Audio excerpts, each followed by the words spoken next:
Welcome back बच्चों, स्वागत है आप सबका बच्चों। और हाँ, आपने बिल्कुल सही सुना कि यार सर ये क्लास 10th का साइंस का पेपर है, मतलब साइंस में फिजिक्स की बात कर रहा हूँ बच्चों। ये फिजिक्स का पेपर था क्लास 10th के साइंस के पेपर में, या फिर नीट और जेईई मेन के लेवल का क्वेश्चन था भाई। जो न्यूमेरिकल गिवन थे उनकी एनालिसिस में करने वाला हूं, आपको सॉल्व करके दिखाने वाला हूं और आपको बताने वाला हूं कि आपके एग्जाम में आने वाले क्वेश्चन नीट और जेईई मेन्स में भी एज इट इज इसी लेवल के पूछे जाते हैं भाई। इन चैप्टर से जो भी चैप्टर आप पढ़ के साइंस में जाते हो तो सर मतलब क्या है इसका मतलब हमें डिफिकल्ट दे दिया गया कि नहीं। मैं आपको बताने वाला हूं बच्चों, सारी एनालिसिस से आपको सब कुछ समझ में जाएगा, आगे का आपका पूरा प्लान तैयार हो जाएगा आज ही, राइट। तो देखो गाइस, सबसे पहले मैं आपको बात कर लेता हूं जो पेपर की मैं डिस्कशन करूंगा। आई थिंक मेरे पास सेट 2 है तो मैं उसकी यहां पे बात करने वाला हूं, उसके क्वेश्चन की डिस्कशन करने वाला हूं। लेकिन बिफोर दैट मैं आपको बताना चाहता हूं बच्चों कि अगर आपने लास्ट ईयर 2024 के साइंस के 2-3 सेट जितने भी थे वो वही केवल प्रैक्टिस भी किए होंगे ना, 2023 के किए होंगे, 2024 के, तो बहुत अच्छी बात है। लेकिन अगर 2024 ईयर के भी किए होंगे ना, मतलब भाई मैं आपको बता दूं सेम के टाइप के क्वेश्चन, थोड़ा डेटा वेटा चेंज, कुछ क्वेश्चन तो बिल्कुल डिक्टो सेम ही थे, है ना। तो लेकिन लास्ट ईयर जो 2024 में फिजिक्स में जो न्यूमेरिकल मैंने देखे और इस साल देखे, वो थोड़े से इस साल इजी लेवल पे था, थोड़ा सा इजी लेवल पे था कंपैरेटिवली, राइट। लेकिन मैं आपको ये बताने की कोशिश कर रहा हूं कि न्यूमेरिकल 7 से 8 क्वेश्चन न्यूमेरिकल थे एक पेपर में, 10th class CBSE board, right. ये बड़ी बात है, अच्छी बात भी है बच्चों के लिए कि वो मेंटली प्रिपेयर हो जाते हैं, कॉन्सेप्चुअली प्रिपेयर हो जाते हैं, न्यूमेरिकली प्रिपेयर हो जाते हैं, क्योंकि 11th-12th में उन्होंने बहुत न्यूमेरिकल सॉल्व करने हैं, फिर आगे अपना एंट्रेंस क्लियर करना है, तो यहीं से उनकी हैबिट बन जाती है। तो बच्चों जल्दी से, और हाँ मेरी ये बिल्कुल मैं ये मान के चल रहा हूँ कि हर बच्चे ने बेहतरीन तरीके से जो भी सेट उसके पास रहा होगा अच्छे से वो पेपर को अटेम्प्ट करके आया होगा। That is really very awesome. तो आज मैं ये सेट के कुछ क्वेश्चंस में डिस्कस करूंगा और उसके बिहाफ पे आपको बताऊंगा, एहसास कराऊंगा नीट और जेईई मेंस के पेपर में भी, जो जेईई मेंस के अभी जो पेपर हुए हैं ना भाई, यू नो जो फर्स्ट अटेम्प्ट हुआ है, अभी सेकंड अटेम्प्ट अप्रैल में होगा, फिर नीट का पेपर हर साल का उठा के देखना, डिक्टो डिक्टो क्वेश्चन आपको मिलने वाले हैं गाइज 100%।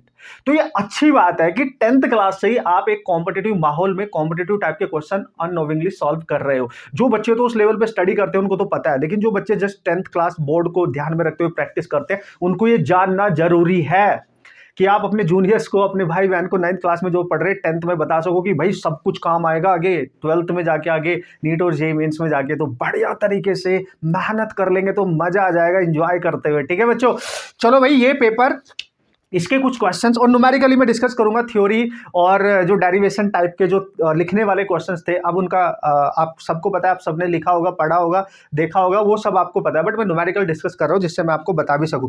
सबसे पहला क्वेश्चन आपके सामने, आप इसको पढ़ेंगे, इसको समझेंगे और मैं लिटरली आपको बता दूं, मैंने NEET JEE mains class 11th-12th के लिए जो बुक लिखी है अपनी यू कैन फिजिक्स की बच्चों, उसमें इसकी शॉर्ट ट्रिक गिवन है, क्योंकि मैंने कुछ शॉर्ट ट्रिक बेस्ड क्वेश्चन बना रखे हैं और ऐसे क्वेश्चन जो ऑब्जेक्टिव में, चाहे 10th में, 11th में, 12th में, नीट में आए, जेईई मेन में, कहीं भी आए, फास्टेस्ट तरीके से आप क्रैक कर सकते हो। And this is the my way कि आप इसको इस तरीके से अगर सॉल्व करके आते तो within fraction of second आप ये क्वेश्चन सॉल्व कर सकते थे, I guarantee guys. Let's see, here we go, and this is the first question. ये सेट 2 है आई थिंक, आप चेक कर लेंगे एक बार इसको।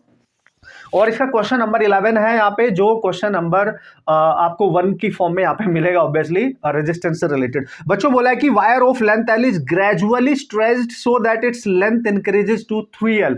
भाई अगर मेरे पास एक वायर होगा ना भाई लोग, ध्यान से आप समझेंगे, इसकी लेंथ l दे रखी होगी, इसको स्ट्रेच करके इसकी लेंथ को 3l कर दिया जाता है। मतलब इसकी इनिशियल लेंथ अगर L1 है बच्चों तो L2 को 3l कर दिया। जैसे ही आप ये क्वेश्चन पढ़ोगे ना, वैसे ही ये क्वेश्चन का आंसर भी आ चुका होगा, अगर मेरी टेक्निक आपको पता होगी। सॉल्यूशन करने की जरूरत है ही नहीं, क्योंकि ऑब्जेक्टिव है ना बॉस। और इनिशियली इस वायर का रेजिस्टेंस बच्चों R है, तो उसने बोला बताओ इसका नया रेजिस्टेंस क्या हो जाएगा, है ना। Then the new resistance will be, अगर उसकी लेंथ को हम 3 टाइम्स बढ़ा दे, ओ माय गॉड। बच्चों ये ऑब्जेक्टिव क्वेश्चन, अगर मेरी ट्रिक, मेरा फंडा, मेरा वी फंडा आपको पता होता तो आप कैसे सॉल्व करते। जो भी नया रेजिस्टेंस निकालना है, न्यू रेजिस्टेंस, ठीक है, एन स्क्वायर टाइम्स ऑफ जो ओरिजिनल रेजिस्टेंस है उसमें वैल्यू पुट करो, उड़ा दो, खत्म हो जाती है कहानी, कुछ भी करने की जरूरत नहीं पड़ेगी बच्चों। ये n क्या है, लेंथ में अगर चेंज हो रहा होगा तो ये फॉर्मूला यूज होगा, whenever there is a change in the length of the wire, right. तो लेंथ कितने टाइम्स हो गई, 3 टाइम्स, तो ये n होता है ना। लेंथ कितने टाइम्स होगी, 3 टाइम्स, मे बी हाफ हो सकते हैं, मे बी 2 टाइम्स हो सकती है, बस n की वैल्यू वो लेनी है आपने, यहां पुट कर दो, खत्म कहानी। यानी 3 का स्क्वायर और इनिशियल रेजिस्टेंस R है तो 9 टाइम्स हो जाएगा ना भाई।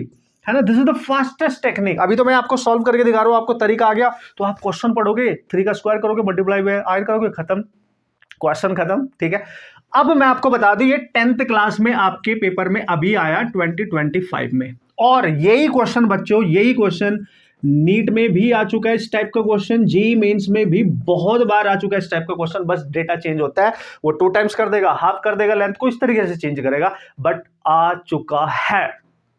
ये इधर बिठा लो आप 10th क्लास वालों, ये इधर बिठा लो आप, ठीक है। और जो 10th क्लास में आने वाले हैं आप भी देख लो बॉस, ठीक है। और जो बच्चे, बड़े बच्चे अगर देख रहे हैं तो आप बता दो अपने छोटे भाई बहनों को यार, है ना, सबको सिखा दो कि ये पढ़ के जाना भाई बहुत जरूरी है। तो ये आ चुका है, आपको यकीन नहीं आता, आप जाओ नीट जेईई मेन के पीवाईक्यू उठाओ, आपको क्वेश्चन मिलेंगे 100%। आप जेईई मेंस के देख लो, आपको तुरंत मिल जाएंगे, ठीक है गाइस।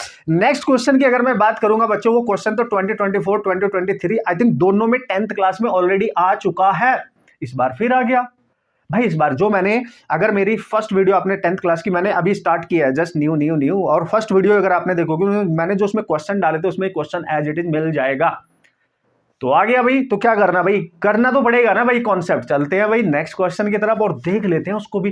क्या सर वैसा भी क्वेश्चन हमारे कॉम्पिटिटिव एग्जाम्स में आया होगा? अभी तो हम बच्चे हैं, अभी तो 10th क्लास में, अभी तो हम फाइट कर रहे हैं बढ़िया से, हम तो बस बोर्ड एग्जाम देने जाते हैं भाई। आप बस शिद्दत के साथ उन्हीं को पढ़ लो जो आप 10th क्लास में जितने फिजिक्स में टॉपिक हैं, आई गारंटी आप 12th क्लास में ऑसम करने वाले हो। और आप ड्रॉपर बच्चे, जब नीट और जेईई मेन जो ड्रॉपर बच्चे प्रैक्टिस करते हैं या फिर फ्रेशर जो बच्चे होते हैं, उनके लेवल पे आ जाओगे भाई, क्योंकि क्वेश्चंस का बेसिक वही है, उस पे कुछ क्वेश्चंस हमेशा एज इट इज आते हैं, ठीक है बॉस। बच्चों क्वेश्चन नंबर 2 की बात कर लेता हूं। ओके, तो क्वेश्चन नंबर 2 है यार, absolute refractive index of water and glass. देखा, ये आपको पता भी होगा कि भाई वाटर का रिफ्रैक्टिव इंडेक्स दे रखा है आपको 4/3 और ग्लास का दे रखा है आपको 3/2। आप सबको पता है कि यही होता है।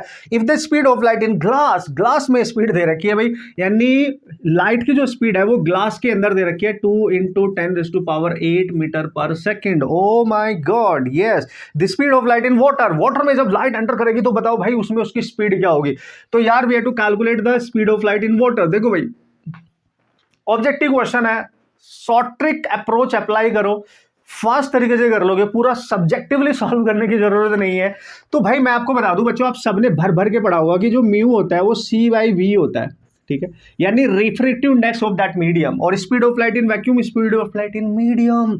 मतलब सर आप ये कह रहे हो कि C तो कांस्टेंट ही रहने वाली है, जो म्यू है वो V के इनवर्सली प्रोपोर्शनल होगा। यस, पहला मीडियम देख लो क्या है, वाटर, दूसरा क्या है, ग्लास। बस बना दो यहीं से फॉर्मूला, देखो म्यू पहला मीडियम है ना, डिवाइड में μ2। जब इसको आप रेशियो बनाओगे तो 1/V है, तो V2 ऊपर जाएगा ना, V2/V1। और 1 किसको माना है, वाटर को, 2 किसको माना है, ग्लास को। खत्म कहानी, just put the value, you will get the answer guys. तो व्हाट इज दिस, μ1 क्या है, वाटर, यानी 4/3। ये क्या है, 3/2। और μ2 क्या है, ये ग्लास का लिए है। और ये μ1 क्या है, 1 हमने वाटर को माना है, ये वाटर के लिए स्पीड है बच्चों, ठीक है। तो देखो बच्चों, ये जब आप सॉल्व करोगे 2 ऊपर जाएगा, 3 आपस में मल्टीप्लाई हो जाएगा। ओके गाइस, तो यहां से आपने सॉल्व करना है, सारी वैल्यू पुटअप करनी है। देख सकते हो आप, 2 × 4 ऊपर जाएगा, 3 × 3 हो जाएगा, तो ये हो जाएगा 8/9। और यहाँ पे ग्लास की स्पीड आपको दे रखी है, दैट इज 2 × 10⁸, और डिवाइड में स्पीड इन वाटर निकालनी है। तो भाई देखो, इसको यहाँ पे लेके जाओ, उसको यहाँ पे लेके जाओ, नीचे आएगा तो क्रॉस मल्टीप्लाई करेंगे, 2 × 10⁸ × 9, और बच्चों ये हो जाएगा 8। हो गया बॉस। तो ये कितना बनेगा सर, 9/4 × 10⁸ मीटर पर second. This is your answer. आपके ऑप्शन में 10⁸ नहीं लिखा है, केवल 9/4 मीटर पर सेकेंड लिखा है, इसको आप चेक कर लेना बॉस, ठीक है। So this is your speed in water, है ना। अगर ग्लास में इतनी है तो वाटर में इतनी स्पीड होगी, आप देख सकते हैं गाइज, है ना। तो सिंपली आपने बस ऑप्शन चेक करने, और इस लेवल के क्वेश्चन ऑलरेडी इस फॉर्मूले पे डिपेंडेंट जेईई में भी आ चुके हैं, जेईई मेंस में, मेंस की बात कर रहा हूं मैं, और नीट में भी आ चुके हैं। आप जाके पीवाईक्यू करंट ईयर में ही मिल जाएंगे, आपको आराम से क्वेश्चंस आते हैं, बढ़िया तरीके से आते हैं। तो देख लो आपका कितना कमाल है ये, ठीक है।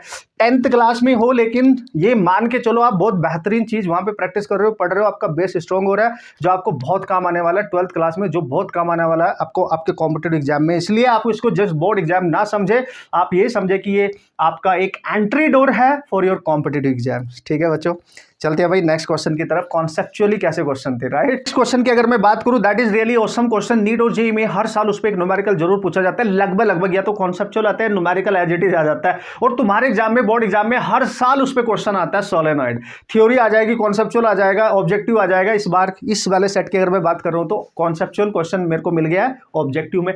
सोलेनॉइड बहुत बेहतरीन चीज है और इस पे क्वेश्चन हमेशा हर एग्जाम में लगभग पूछा जाता है, 12th हो चाहे 10th हो चाहे आपका नीट जेईई मेन का एंट्रेंस एग्जामिनेशन। ओके बॉस, तो क्या है sir? The strength of magnetic field produced inside the current carrying long straight solenoid does not depends. भाई आप सबको पता है बच्चों की, अगर मैं एक सोलेनॉइड की बात कर रहा हूं तो आप सबको पता है, हर बच्चे को पता है भाई, इस तरीके की सिचुएशन आपको देखने को मिलती है। And this is something solenoid जो यहां पे एक फील्ड बना के तैयार कर देता है, कुछ इस तरीके से फील्ड बनता है और जो लाइंस होती है इस तरीके से वापस आ रही होती है। ठीक है जनाब, तो अगर ये एक सोलेनॉइड है बच्चों, ठीक है, तो वो पता है क्या बोल रहे हैं, इसके अंदर जो मैग्नेटिक फील्ड हो, क्योंकि यूनिफॉर्म जो मैग्नेटिक फील्ड होता है उसके इनसाइड होता है, सोलेनॉइड का मैग्नेटिक फील्ड होता है म्यू नॉट एन आई। इस पे न्यूमेरिकल आता है, इसमें नहीं आया तुम्हारे एग्जाम में, कॉन्सेप्चुअल क्वेश्चन पूछ लिया भाई। तो देखो यानी इसके मीडियम पे डिपेंड करेगा, उसके अंदर अगर कोई मीडियम प्लेस कर दो, ये मैग्नेटिक फील्ड स्ट्रेंथ की बात कर रहा है, ये इस पे डिपेंड करेगा, मीडियम पे डिपेंड करेगा, number of turns per unit length पे डिपेंड करेगा, करंट पे डिपेंड करेगा। क्या ये इसके एरिया पे डिपेंड करेगा? नहीं, फॉर्मूले में नहीं है तो नहीं करेगा। So first option, area of cross section of the tube of the solenoid, यानी जो ट्यूब है सोलेनॉइड की, इसका एरिया ऑफ जो क्रॉस सेक्शन रहेगा बच्चों उस पर डिपेंड नहीं करेगा, यानी ये एरिया पर डिपेंड नहीं करेगा। यही इसका करेक्ट आंसर होगा। नंबर ऑफ टर्न्स पे डिपेंड करेगा, per unit length, direction of current पे भी डिपेंड करेगा भाई। डायरेक्शन कैसी है, करंट की इधर से जा रही है इधर को आ रही है, उस पर भी डिपेंड करेगा क्योंकि डायरेक्शन चेंज हो जाएगी ना भाई मैग्नेटिक फील्ड की। So material of the core of the solenoid पे भी डिपेंड करेगा, मटेरियल पे तो ऑब्वियसली क्योंकि म्यू नॉट है, और अगर इसमें फील्ड कर दोगे कोई मटेरियल तो उसकी मीडियम की परमेबिलिटी वहां पे आ जाती है। ठीक है, सो डोंट वरी। तो देखो यार, यही सेम फॉर्मूला आप 10th क्लास में पढ़ रहे हो, इसी पे कॉन्सेप्चुअल क्वेश्चन भी आते हैं, इसी पे न्यूमेरिकल भी आ जाता है आपके एग्जाम में इस बार, हालांकि इस वाले सेट में नहीं है, किसी और में आया होगा, और इसी पे नीट में और जेईई में क्वेश्चन आए हैं। आप देखो PYQ, मेरी बातों पे विश्वास नहीं करने का, जाओ चेक करो, आपको क्वेश्चन मिलेगा 101%। मैं आपको बस ये एहसास दिला रहा हूं, this is not all about your board examination बच्चों।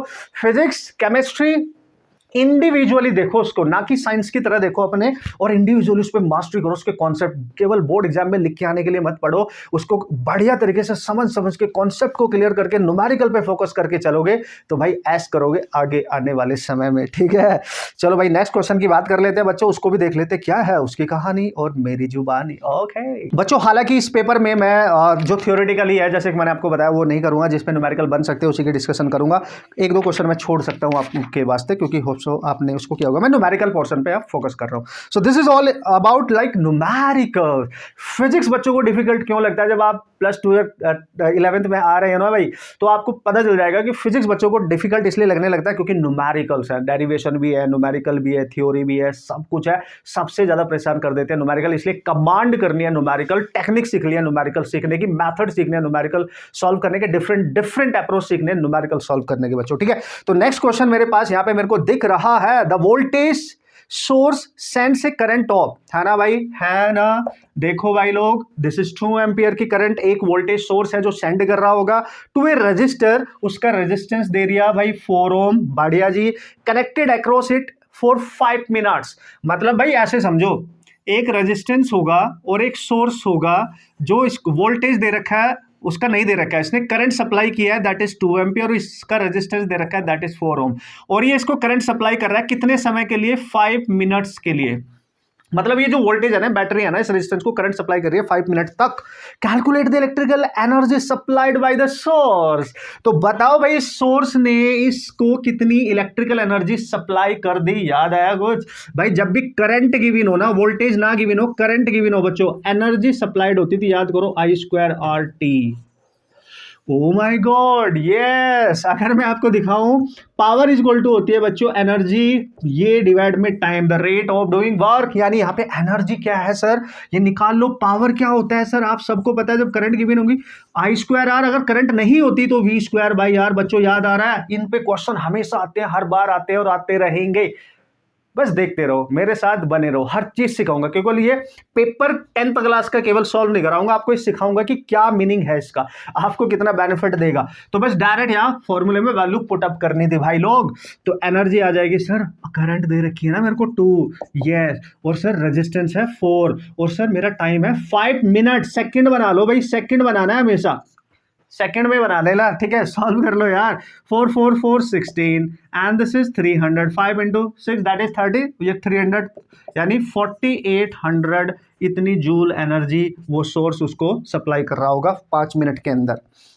Hope so you understood guys, this is the amazing. और मैं आपको बता दूं, इन सारे फॉर्मूले पे आपके नीट में भी क्वेश्चन आते हैं, ये पावर का तो फॉर्मूला ये ऑसम है भाई, और जेईई मेंस में भी आते हैं। तो सब कुछ आपका बेसिक है, आपकी फाउंडेशन है आगे के लिए, तो ये मान के चले आप, ठीक है। हालांकि हर बच्चे ने इसको सॉल्व किया होगा, पक्का पक्का एंड पक्का।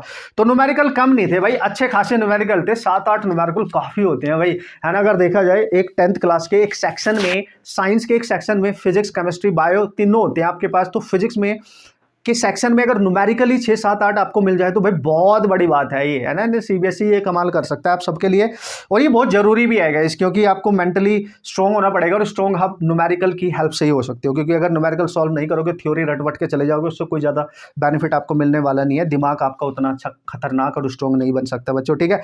नेक्स्ट क्वेश्चन हम बात करेंगे बच्चों, इस टाइप का question last year 2024 10th class में पेपर में आया था, 2023 में भी आता, मतलब हर साल हर सेट में लगभग आता ही है, ये तो आप मान के ही चलो, ठीक है। तो here we go, let's see what was the question. चलो भाई धुरंधर खिलाड़ियों, जल्दी से देख लेते हैं नेक्स्ट क्वेश्चन क्या है। हालांकि इस क्वेश्चन के 2 पार्ट है, पहला पार्ट ऑब्वियसली यार थियोरेटिकल वाला है, तो उस पर मैं नहीं जा रहा हूँ, मैं न्यूमेरिकल पे जा रहा हूँ। Second part, an object is placed at A distance of 30 centimetre from optical centre of A concave lens. तो भाई लोग देख लो जरा, ये है कॉनकेव लेंस, ये रहा भाई, याद आया। फोकल लेंथ कितना है sir, 30 centimetre. Focal length of concave lens हमें से क्या लेनी है, नेगेटिव, क्योंकि ये तो डाइवर्जिंग लेंस है ना भाई, इसकी फोकल लेंथ नेगेटिव लेनी। जब भी इसके न्यूमेरिकल करने ना, साइन कन्वेंशन का ख्याल रखना होता है बस, ठीक है। So from the optical centre of the concave lens of focal length, no no no no no no no no 20 centimetre है भाई, फोकल लेंथ कितनी है 20, और इसके ऑप्टिकल सेंटर से यहां पे कहीं ऑब्जेक्ट रखा है भाई, और ऑब्जेक्ट की डिस्टेंस दे रखी है आपको 30 सेंटीमीटर, याद आई है ना। तो यहाँ पे क्या पूछेगा, इमेज की डिस्टेंस ही पूछेगा ना, position of image. Use the lens formula to find the position of image formed in this case. Okay we have to find the position of the image. Image कहाँ बनेगी भाई, देखो अगर ऑब्जेक्ट यहाँ पे है, लड्डू देख लो, ऑब्जेक्ट अगर यहाँ पे बैठा हुआ है तो भाई आपकी जो इमेज बनेगी वो कहाँ बनेगी भाई, ये बंदा यहाँ बैठा है, इसकी इमेज कहाँ बनेगी, उसकी पोजीशन निकालनी है ना हमारे को। तो हम क्या यूज करेंगे भाई, लेंस फॉर्मूला। तो बच्चों अगर मैं आपको बता दूं 1/v - 1/u = 1/f, क्या बोलते हो यार, यही है ना, yes sir. And put all the given value with the sign convention, बस इतना ख्याल रखना है बच्चों, फॉर्मूला सबको याद होगा, लेकिन गलतियां कहां होगी, जब हम वैल्यूज पुट करेंगे, ठीक है जी, ठीक है। हमें चाहिए v, हमें u। देखो बच्चों, लेंस के सामने जो डिस्टेंस होती है वो नेगेटिव में लेते हैं, यानी u की वैल्यू 30 को नेगेटिव लेंगे, और जो फोकल लेंथ है कॉनकेव लेंस की नेगेटिव होती है, तो -20 लेंगे ना बच्चों, ये माइनस माइनस प्लस हो जाएगा, तो दिस इज प्लस -20, इसको इधर लेके जाओ तो 1/v, ये आ जाएगा -1/20 -1/30। ओहो, एलसीएम ले लो ना भाई, कितना लोगे भाई एलसीएम, 60 ले लो यार। तो ये देखो यहाँ -3 आ रहा है, -2 आ रहा है, ठीक है। तो अगर आप ध्यान से देखेंगे -5/60 आ रहा है बच्चों, और v उल्टा कर दो उसको, देखो रिवर्स, 1/v है ना, तो ये 60/5 हो जाएगा, और माइनस होगा -12 सेंटीमीटर आएगा बच्चों।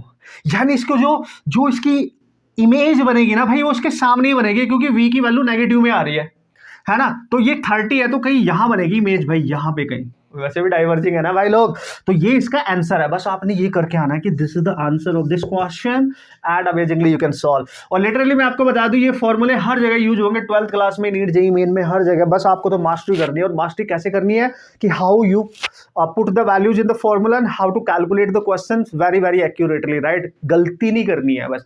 हाँ, ये मान के चलो कि भाई 10th क्लास का क्वेश्चन है और हर साल आता ही है, मतलब इस टाइप का क्वेश्चन, ये मान के चलो 101% ये तो आएंगे ही आएंगे।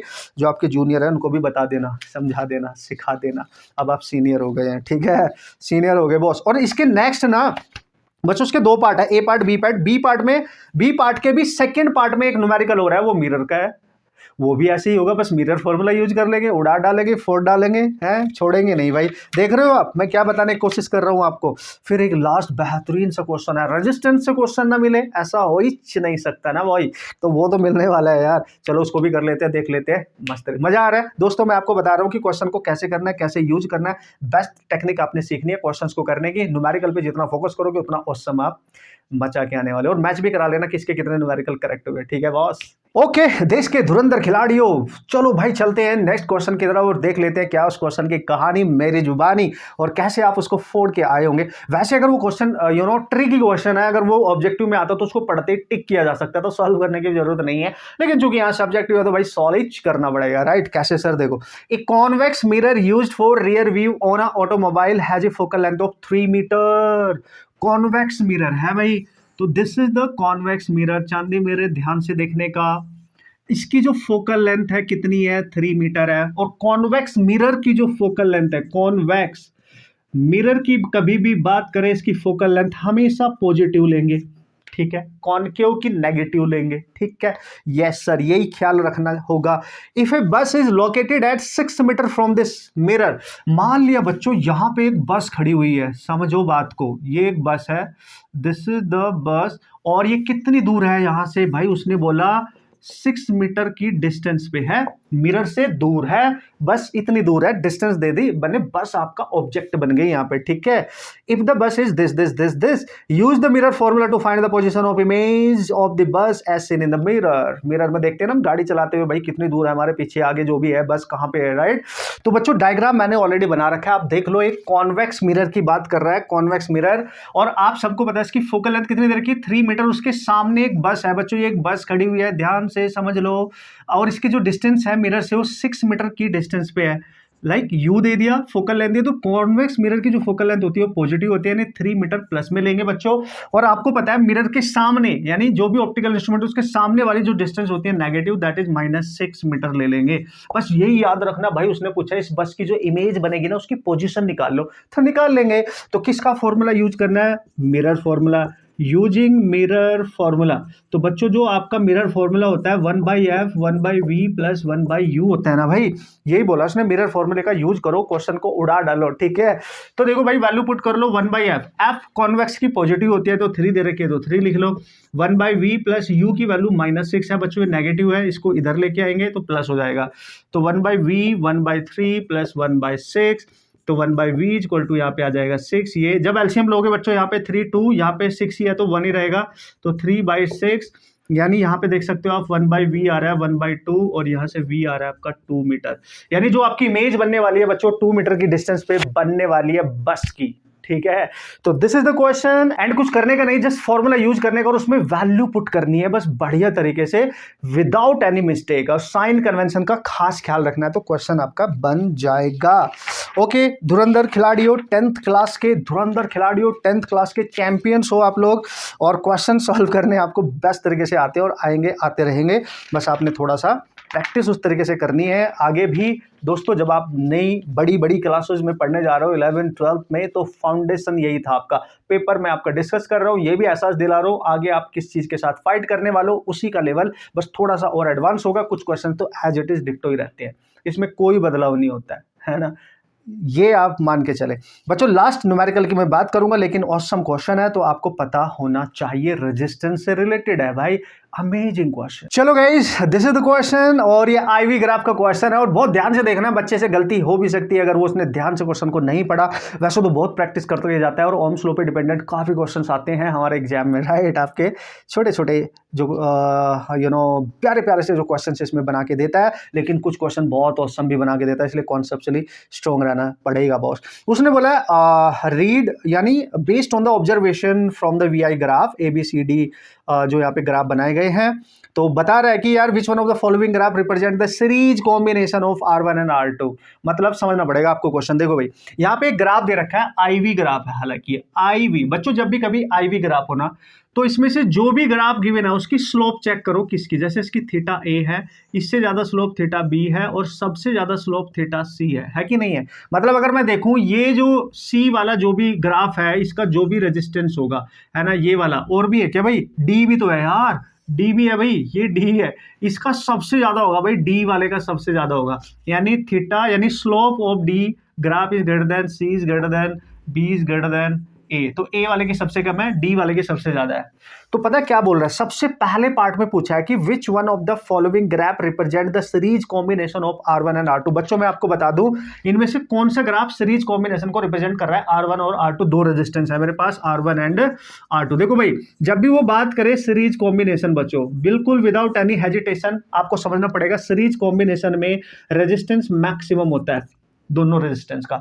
और पैरेलल कॉम्बिनेशन की अगर मैं बात करूं, पैरेलल कॉम्बिनेशन में बच्चों रेजिस्टेंस जो होगा ओवरऑल जो टोटल रेजिस्टेंस होता है वो मिनिमम पॉसिबल रेजिस्टेंस होता है और सीरीज में मैक्सिमम पॉसिबल रेजिस्टेंस होता है। बस इतना याद रखना है। मतलब सर अगर R1 R2 को हम सीरीज में कनेक्ट करेंगे तो सबसे ज्यादा रेजिस्टेंस बना के देंगे, यस। अगर सर पैरेलल में कनेक्ट करेंगे सबसे मिनिमम रेजिस्टेंस बना के देंगे, यस, किसी अदर अरेंजमेंट की कंपैरेटिवली। समझ गए, यस। तो सबसे पहले पार्ट में पूछा है। और हाँ एक चीज और बता दूं, चूंकि ये IV ग्राफ है तो यहां पे जब भी कभी आपको एक क्वेश्चन इस तरीके के आए, आप समझो अगर यहां V होता है और यहां I होता, नॉर्मली ये ग्राफ होता है, और यहां पे लीनियर फंक्शन होता है, उन स्लोप के अकॉर्डिंग आपको पता है V is directly proportional to I है, तो उसकी जो स्लोप बनेगी बच्चों tan थीटा वो V बाई I होती है और V बाई ओम स्लोप के अकॉर्डिंग यहां से जब निकालोगे R के इक्वल होता है। यानी रेजिस्टेंस डायरेक्टली प्रोपोर्शनल होता है tan थीटा के। यानी जो भी ग्राफ दे रखा है उसका ये देख लो एंगल कितना है ना। तो जितना ज्यादा जिस ग्राफ का एंगल होगा उसका रेजिस्टेंस उतना ज्यादा होगा अगर वो VI ग्राफ है। लेकिन अगर इसका उल्टा है सर, अगर यहाँ I लिखा हो और यहाँ पे V लिखा हो तो भाई जिस यहाँ पे इनवर्स हो जाता है। बस ये देखो ये VI है ये IV है, तो यार रेजिस्टेंस इनवर्सली प्रोपोर्शनल होगा tan थीटा के। बस ये ध्यान रखना है। यानी यहाँ पे काम आएगा R is inversely proportional to tan theta, है कि नहीं। कमाल का conceptual question, NEET JEE Main हर जगह इस टाइप के क्वेश्चन पूछे जाते रहते हैं ग्राफिकली। आप टेंशन मत लो, आपका फाउंडेशन 10th क्लास में स्ट्रॉन्ग बन रहा है, ठीक है बॉस। तो देखो यहाँ पे ध्यान से, यानी इसके अकॉर्डिंग IV ग्राफ है, resistance is inversely proportional to the slope of the graph. तो देखो जिस ग्राफ की स्लोप सबसे ज्यादा है, एंगल सबसे ज्यादा है, उसका रेजिस्टेंस सबसे कम होगा। यानी सबसे ज्यादा एंगल कौन बना रहा है, D वाला बना रहा है, यानी D वाला सबसे ज्यादा बना रहा है, तो उसका जो रेजिस्टेंस होगा ना बच्चों, इसका रेजिस्टेंस D का वो सबसे कम यानी मिनिमम होगा। तो अगर ये मिनिमम होगा सबसे, तो ये पैरेलल कॉम्बिनेशन को रिप्रेजेंट करेगा। यानी D ग्राफ रिप्रेजेंट कर रहा है पैरेलल को, और सबसे कम एंगल बना रहा है A, ये वाला देखो ये सबसे कम बना रहा है, तो बच्चों इसका एंगल सबसे कम है, इसका रेजिस्टेंस सबसे ज्यादा मैक्सिमम होगा, तो ये सीरीज कॉम्बिनेशन को रिप्रेजेंट करेगा। ठीक है, सीरीज कॉम्बिनेशन को। इसका मतलब पहले का आंसर है कि सीरीज को कौन रिप्रेजेंट कर रहा है, A। दूसरे का आंसर है पैरेलल को कौन रिप्रेजेंट कर रहा है, D। और ये हो गया इसके पार्ट A B। अब C पार्ट पे आते हैं बच्चों। C पार्ट क्या है जल्दी से देख लेंगे, इसको मेरे को हटाना पड़ेगा C पार्ट को समझाने के लिए। दो पार्ट है और करके क्वेश्चन दिया था, दोनों में न्यूमेरिकल है, दोनों को उड़ा डालेंगे, फोड़ डालेंगे मस्त तरीके से। This is the last question. मजा आ गया कि नहीं। देखो न्यूमेरिकल सॉल्व करते हैं तो दिमाग के सारे तार खुल जाते हैं भाई, क्योंकि दिमाग को काम करना पड़ता है भाई, है ना। बस हम रट के आते हैं, समटाइम चीज़ों को याद करके आते हैं और फटाफट लिख देते हैं फटाफट। लेकिन जब न्यूमेरिकल करते हैं फुल अटेंशन चाहिए होती है, फुल कॉन्सेप्ट क्लियरेंस चाहिए होती है, कैलकुलेशन अच्छी होनी चाहिए, सब कुछ आपको फोकस के साथ करना पड़ता है कि नहीं। कमाल की चीज़ है। चलो भाई C पार्ट की बात कर लेते हैं बच्चों। उसमें बोला है there is an arrangement you have to solve of 3 resistors, each of resistance 10 ohm, so that the combination has a resistance 15 ohm। वो बोल रहा है कि एक ऐसा अरेंजमेंट बनाओ जिसमें 3 रेजिस्टेंस है, जैसे R1 10 ohm और R2 और R3 तीनों ही 10 ohm है। इसका एक ऐसा अरेंजमेंट बना के दिखाओ जिनका टोटल रेजिस्टेंस 15 ओम हो। तो देख लो भाई, अगर तीनों को सीरीज में करूंगा तो 10 10 10 30 हो जाएगा। हाँ, तीनों को पैरेलल करूंगा तो ये 10 से भी कम ही आएगा, क्योंकि पैरेलल में तो मिनिमम हो जाता है भाई, है कि नहीं। तो मुझको क्या करना पड़ेगा, अगर आप ध्यान से देखिए, एक रेजिस्टेंस को मैं एज इट इज लेता हूं, 2 को पैरेलल में कर देता हूं, क्योंकि मेरे को 15 बनाना है, 10 से ज्यादा बनाना है। ठीक है, और 30 से कम बनाना है। तो 10, क्योंकि टोटल मैक्सिमम रेजिस्टेंस कितना होगा इनका, मैक्सिमम भी बताया मैंने सीरीज में, R1 plus R2 plus R3, तो 30 ओम होगा ना भाई, है कि नहीं बच्चों? यस। तो देखो ये भी 10 है, ये भी 10 है, तो ऐसे ये आपका ए बना दो, यहाँ पे बना दो आपका बी। ओ ओ ओ, यस यस यस। तो this is the situation guys. तो अगर आप ध्यान से देखो, हमें इनका आर इक्विवेलेंट निकालना है, वो 15 ओम आना चाहिए। तो दिस इज द अरेंजमेंट, है ना। Two resistance must be connected in parallel and this parallel combination must be connected with another 10 ohm resistance in series. तो बच्चों जब इसको आप सॉल्व करोगे ना, तो इनका आर इक्विवेलेंट कितना आएगा दोनों का, देखो आपको पता है पैरेलल में R1 R2 by R1 plus R2 होता है, और 10 इंटू 10 10 प्लस 10, तो 10 इंटू 10 बाई 20, ये 2 और ये 5 आएगा। तो इन दोनों का 5 आ रहा है। तो बच्चों आप देख सकते हो ये 10 है, और इन दोनों की जगह हम 5 लिख सकते हैं। तो दिस इज 5, दिस इज 10। तो ए और बी के बीच में नेट रेजिस्टेंस कितना बचेगा बच्चों, this is 15 ohm. So this must be the correct combination and arrangement, and this is the how you can prove it. Okay, you have to justify your answer as well. कर देंगे ना यार, कर देंगे sir, solve करके भी तो दिखा दिया हमने, ठीक है। चलो भाई इसके और पार्ट को भी देख लेते हैं, वो तो घना आसान है वैसे तो, चलो फिर भी करा देता हूँ जाते जाते, है ना, मजा आएगा। चलो भाई अगर आपसे ये क्वेश्चन नहीं हुआ होता तो और में भी एक क्वेश्चन दे रखा है आपको, सी पार्ट का ही second part. A battery of 6 volt is connected with a series combination. एक बैटरी है बच्चों 6 वोल्ट की, और यहाँ पे बहुत सारे रेजिस्टेंस है, 2 3 4 5 ऐसे कुछ रेजिस्टेंस है। पहला रेजिस्टेंस है 0.1 0.2 0.4 0.5, और बैटरी बच्चों दे रखी है आपको कितनी, 6 वोल्ट, ठीक है।